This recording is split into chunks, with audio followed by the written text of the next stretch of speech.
জিয়া ও তিতলির চক্রান্ত জানতে পেরে রাহিকে ফেরাতে স্টেশনে ছুটে গেল রাহুল। হ্যাঁ বন্ধুরা, আমরা এমনটাই দেখতে পাবো শুধু তোমারই জন্য ধারাবাহিকের আগামী পর্বগুলোতে।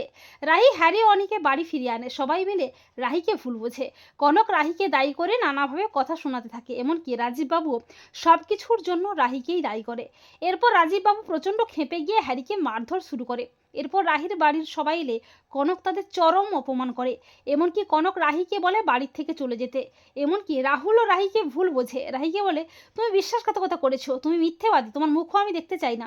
রাহি তীব্র অভিমান নিয়ে দুঃখ যন্ত্রণা কষ্ট নিয়ে বাড়ি ছেড়ে বেরিয়ে যায়। রাহুলের বুকটাও কষ্টে ফেটে যায়। রাহি ভুবনেশ্বরে যাওয়ার জন্য স্টেশনে যায়।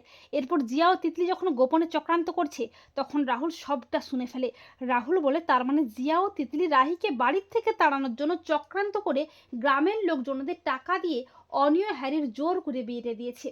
আর আমি কিনা অকারণে রাহিকে ভুল বুঝলাম। না না, রাহি চলে যাওয়ার আগে যেভাবেই হোক ওকে ফিরিয়ে আনতেই হবে।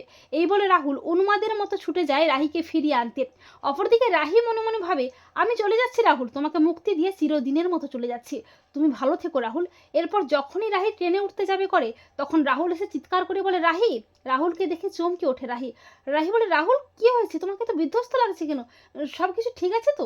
রাহুল রাহিকে জড়িয়ে ধরে হাউমাউ করে কাঁদতে কাঁদতে বলে, আমাকে ক্ষমা করে দাও রাহি, আমি সবটা না জেনে তোমাকে ভুল বুঝেছি। আমি জানতে পেরেছি সবটা জিয়া ও তিতলির চক্রান্ত, ওরা চক্রান্ত করে হ্যারি ও অনির বিয়েটা দিয়েছে। তুমি ফিরে চলো রাহি, বাড়ি ফিরে চলো।